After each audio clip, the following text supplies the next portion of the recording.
ನಾವು ನೆಟ್ಟ ಎಲ್ಲ ಗಿಡಗಳು ಸಕ್ಸಸ್ ಆಗ್ತದೆ ಅಂತ ಹೇಳಲಿಕ್ಕಾಗೋದಿಲ್ಲ, ಕೆಲವೊಂದು ಫೇಲ್ ಕೂಡ ಆಗ್ತದೆ.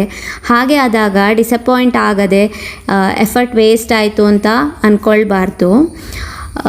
ನಮ್ಮ ಊರ ಕಡೆ ಕ್ಯಾರೆಟ್ ಅಷ್ಟೊಂದು ಚೆನ್ನಾಗಿ ಅಂತ ಬೆಳೆಯುವುದಿಲ್ಲ, ಆದರೂ ವಿಂಟರ್ನಲ್ಲಿ ಬೆಳೆಸಲಿಕ್ಕೆ ಟ್ರೈ ಮಾಡ್ಬೋದು. ಬಟ್ ನಾನು ಸಮ್ಮರ್ನಲ್ಲಿ ಗಿಡವನ್ನು ಬೆಳೆಸಿದ್ದು, ಸೊ ನನಗೆ ಇದರಲ್ಲಿ ಕ್ಯಾರೆಟ್ ಬೆಳೀಲಿಲ್ಲ.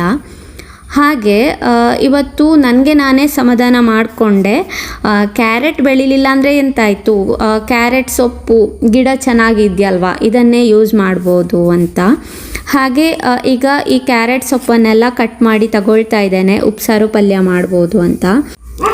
ಕ್ಯಾರೆಟ್ ಸೊಪ್ಪು nutritious, vitamin C, K, A rich ಆಗಿರ್ತದೆ.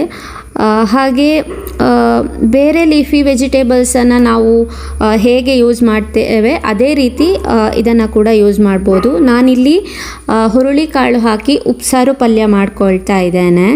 ನೀವು ಕ್ಯಾರೆಟ್ ಬೆಳೆಸಿದರೆ ಸೊಪ್ಪನ್ನು ಬಿಸಾಡಬೇಡಿ, ಏನಾದರೂ ರೆಸಿಪಿನ ಟ್ರೈ ಮಾಡಿ, ತುಂಬ ಟೇಸ್ಟಿಯಾಗಿರ್ತದೆ, ಸ್ವಲ್ಪ ಬಿಟ್ಟರ್ ಟೇಸ್ಟ್ ಇರ್ತದೆ.